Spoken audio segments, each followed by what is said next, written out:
Otep à tous, bien-aimés frères et sœurs, je vous ai déjà dit, et je le répète encore, si Trump persiste avec cette politique agressive plutôt, contre le monde entier, il tombera sur un os. Eh bien, il est tombé sur un os.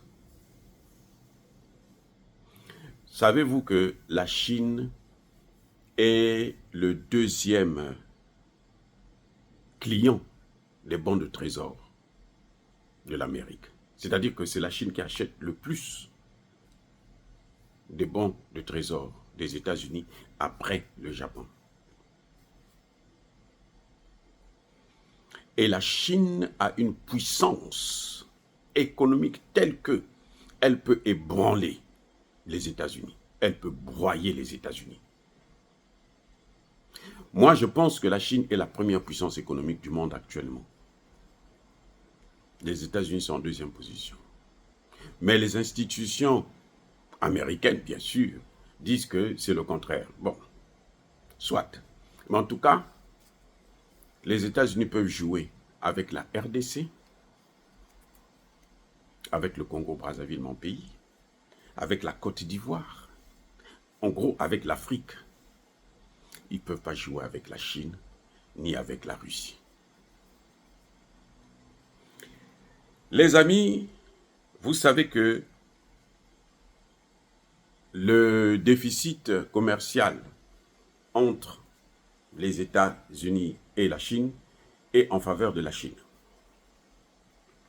Trump a trouvé que le meilleur moyen de corriger ces inégalités, ce n'est pas de négocier, mais c'est de déclencher une guerre commerciale. Vous savez, il a une chanson qui est devenue... et quand il chante ça, tout le monde acclame. Les autres ont peur, tremblent. C'est l'augmentation des droits de douane. Les États-Unis viennent d'augmenter le droit des douanes sur tous les produits chinois. À combien? À 10%. Bon, il voulait plus, certes, avant qu'il n'arrive sur le terrain, au pouvoir, il ne prête serment, il voulait plus de 25%. Mais là, il est confronté à la réalité, et pour satisfaire son électorat, il pense qu'il faut qu'il montre ses muscles, qu'il est fort. Et donc, il impose des droits de douane de 10%.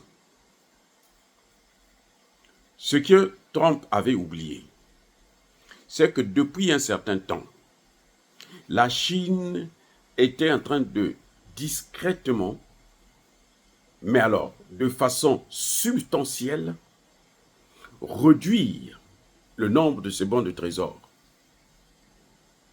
Les amis, c'est incroyable mais vrai. Eh oui, parce que la Chine est un grand consommateur, y compris des produits américains. C'est le premier consommateur du charbon et du GNL américain. Donc, pour ça, la Chine a besoin du dollar. Elle doit acheter les bons de trésor américains pour faire ses achats partout dans le monde. Mais ce que la Chine a fait depuis un certain temps, elle a réduit le nombre de ces bons de trésor. Coup de théâtre à la bourse. On se rend compte que les États-Unis ont perdu plus de 1000 milliards de dollars à cause de la Chine. Donald Trump avait ignoré la résilience de la Chine et les dynamiques du commerce international. Donc, en réduisant ces bons de trésor américains, la Chine a renforcé ses liens économiques dans le Pacifique. Elle a signé plusieurs contrats, investi, Et donc, elle retire les investissements aux États-Unis pour aller investir dans d'autres pays, dans le Pacifique et dans d'autres pays du monde. Ça a donné un coup fort. Avec une telle perte, les États-Unis sont obligés d'augmenter les taux d'intérêt. Et plus ils augmentent les taux d'intérêt, qu'est-ce qui va se passer? Eh bien, les prix vont augmenter. C'est pas tout. C'est pas tout, les amis, c'est pas tout. La Chine ne s'est pas arrêtée là. La Chine maintenant dit, moi je suis votre premier acheteur du charbon et du GNL. Ce charbon et ce GNL, en 2023, là, rien que pour le GNL, la Chine en a acheté pour 2,6 milliards de dollars en 2023. Et la Chine dit, et le charbon, et le pétrole, le GNL plutôt, je vais augmenter. Elle augmente les taxes à 15%. C'est un tremblement de terre. Économique, bien sûr. Les États-Unis sont face à un géant. C'est pas tout, les amis. La Chine ne s'est pas arrêtée là. Elle continue, elle fonce. La Chine vient de créer DeepSeek.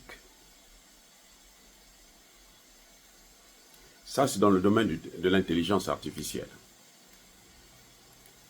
Posez-moi la question de savoir combien la Chine a investi pour mettre au point ce DeepSeek,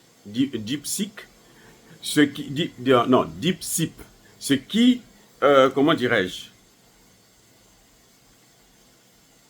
donne le même résultat que tous les logiciels d'intelligence artificielle que des États-Unis.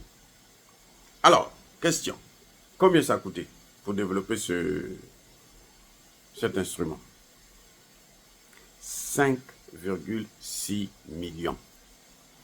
On ne parle pas de milliards, on parle de millions. Posez-moi maintenant la question de savoir combien coûte le même instrument des États-Unis d'Amérique. Le DeepSeek, excusez-moi, en fait c'est le DeepSeek. Combien coûte celui des Américains? Un seul. Ils ont par exemple le GPT-4. La valeur va de 100 millions à 1 milliard. 100 millions à 1000 milliards, 1000 millions. Donc 1 milliard. Ce que les Américains, là où les Américains dépensent 100 millions ou 1 milliard, les Chinois dépensent 5 millions. Vous voyez la différence? Le moins cher chez les Américains, c'est 100 millions. Le moins cher. Le plus cher, c'est 1 milliard. Le DeepSeek des Chinois, c'est le plus performant. Quand il est sorti, il y a eu un... Alors, il y avait des gens qui disaient que c'était 50 millions. Non, même pas 50 millions. 5 millions 600 000 dollars. Vous ne pouvez pas mener la guerre contre une puissance comme ça là. Vous êtes obligé et condamné à négocier et à vous plier. Je reprends. Attendez, on reprend. Vous ne pouvez pas punir quelqu'un qui est plus fort que vous. C'est comme dans le domaine militaire. Les États-Unis peuvent punir l'Europe, mais ils ne peuvent pas punir la Russie, ni même la Chine. Aujourd'hui, même l'Iran peut faire face aux États-Unis d'Amérique.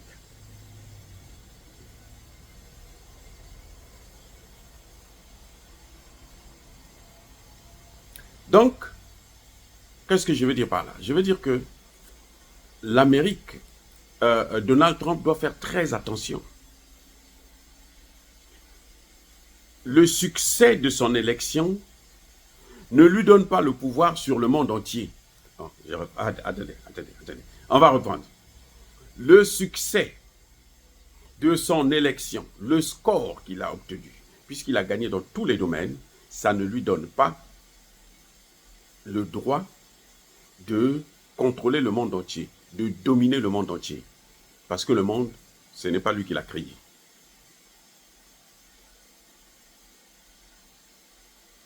Et aujourd'hui, on voit visiblement que le monde est en train de se diviser économiquement en deux blocs. Celui de l'OTAN,